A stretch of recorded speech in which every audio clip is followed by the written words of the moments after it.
오늘 말씀은 사무엘하서 20장 14절에서 26절까지의 말씀입니다.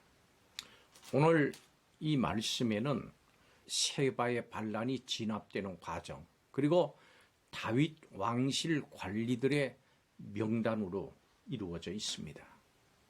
군사령관 요압과 벤마아가 아벨 성읍의 한 지혜로운 여인이 중심 인물로 등장하는 첫 번째 단락에 보면 벤마아가 아벨 성읍을 거점으로 하던 이 세바의 반란은 군사 지도자로서 막강한 영향력을 행사하고 있는 요압에 의해서 진압됩니다.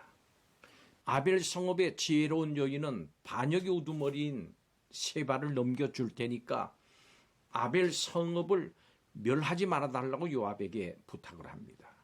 요압이 그 부탁을 받아들이자 이 여인은 성읍 사람들을 설득해서 이 세바의 머리를 베는데 성공합니다.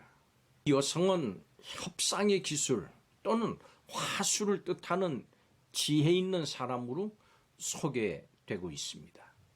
성경에 이름조차 기록되지 못했습니다마는 이 여성은 진압군의 지휘관 요압에게 아주 논리적으로 평화적인 해결안을 제시를 하고 또 설득했습니다. 이 여인은 세바의 반란군 때문에 아벨 벤마아가 멸망시킨다면 결국 왕정의 통일성에도 균열이 가서 더 많은 것을 이룰 수 있다고 요압을 설득했습니다. 요압은 이 여성의 설득에 동의를 했고 세바만 넘겨달라고 요구를 합니다. 이 여성은 그 일을 아주 잘하는 사람이었던 것으로 보입니다. 성읍 사람들이 세바의 머리를 요압에게 던져 줌으로 인해서 일단 반란은 진압이 됐고 동족 간의 전투를 피할 수가 있었습니다. 이렇게 반란 진압에 결정적인 역할을 하고도 그 이름조차도 알려지지 않은 채로 역사의 뒤안길로 사라진 이 여성은 이야기의 전면에 나서서 온갖 욕심과 속임수, 악행을 서슴지 않는 남성 등장인물들보다 우리에게 훨씬 더 큰 감동을 줍니다.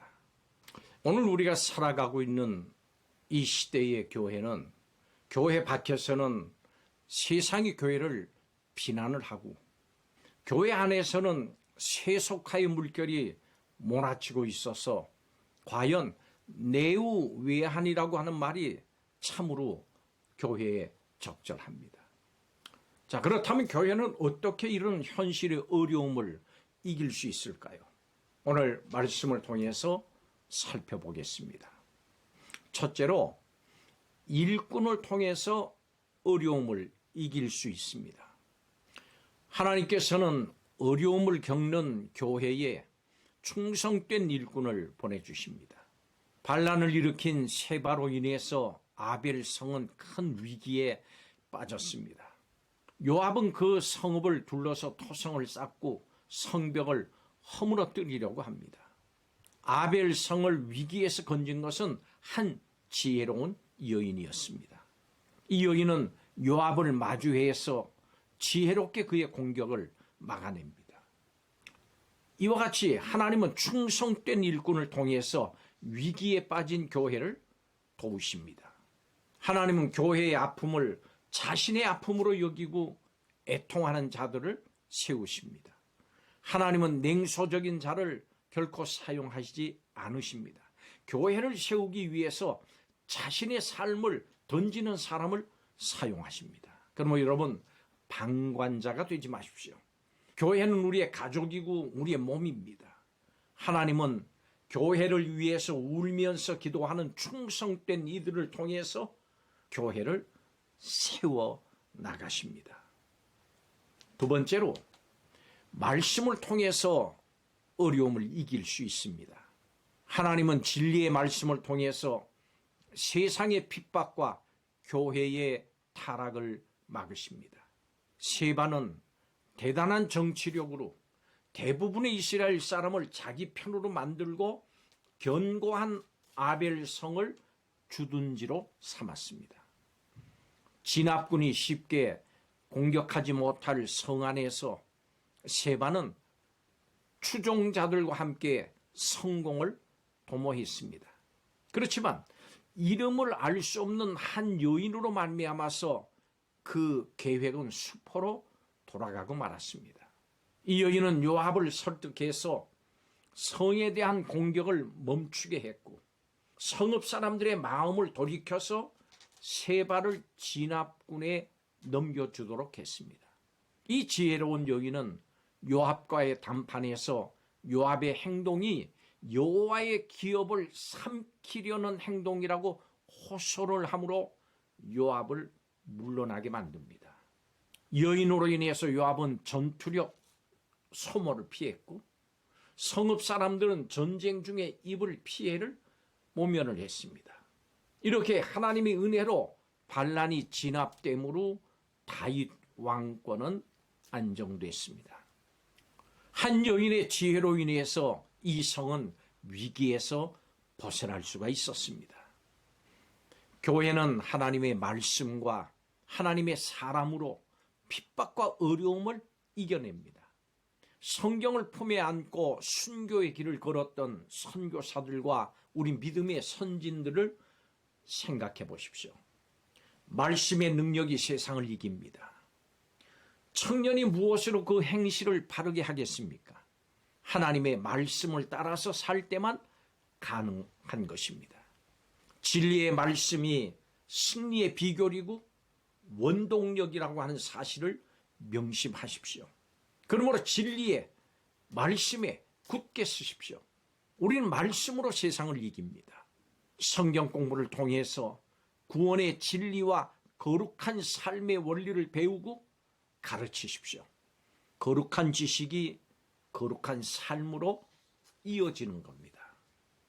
마지막 세 번째로 은사를 통해서 어려움을 이길 수가 있습니다. 하나님은 교회에 풍성한 은사를 주시고 교회를 그렇게 해서 건강하게 세우십니다. 다윗은 압살롬과 세바의 반역을 겪고 혼란 가운데 있는 이스라엘의 체제를 새롭게 개편합니다. 군대의 지휘관을 세우고 감독관과 사관, 제사장과 대신을 임명합니다. 이런 개편을 통해서 이스라엘은 다시금 안정을 찾습니다. 하나님은 교회를 질서 있게 정돈하고 견고하게 세우기 위해서 은사를 따라서 일꾼을 세우십니다. 목사를 세워서 세속화의 공격으로부터 교회를 지키십니다. 집사를 세워서 여러 사역을 힘있게 감당하도록 하시고 장로를 통해서 교회를 질서 있게 다스리십니다. 은사를 따라서 맡은 직분으로 성도로 교회를 충성스럽게 섬기십시오. 우리의 섬김과 그리고 우리의 헌신을 통해서 주님의 몸된 교회가 든든하게 세워질 것입니다. 성도는 충성스럽게 교회를 섬겨야 합니다. 하나님은 하나님의 일꾼들에게 말씀을 주시고 필요한 은사들을 공급하셔서 교회를 지키십니다. 하나님은 어려움을 겪는 교회를 회복시키시고 하나님의 은혜 가운데 든든하게 세우십니다. 자, 이 일에 쓰임받는 성도들이 되시기를 예수님 이름으로 축복합니다. 기도하겠습니다. 하나님께서 악한 자들의 모든 행사를 말씀으로 무너뜨리시고 하나님의 핏값으로 사신 교회를 보호하시고 회복시키심을 감사드립니다. 하나님, 이 세상을 살아가는 동안 이 일에 쓰임을 받는 우리 성도들이 다 되게 하여 주시옵소서. 예수님의 이름으로 축복하며 기도하옵나이다.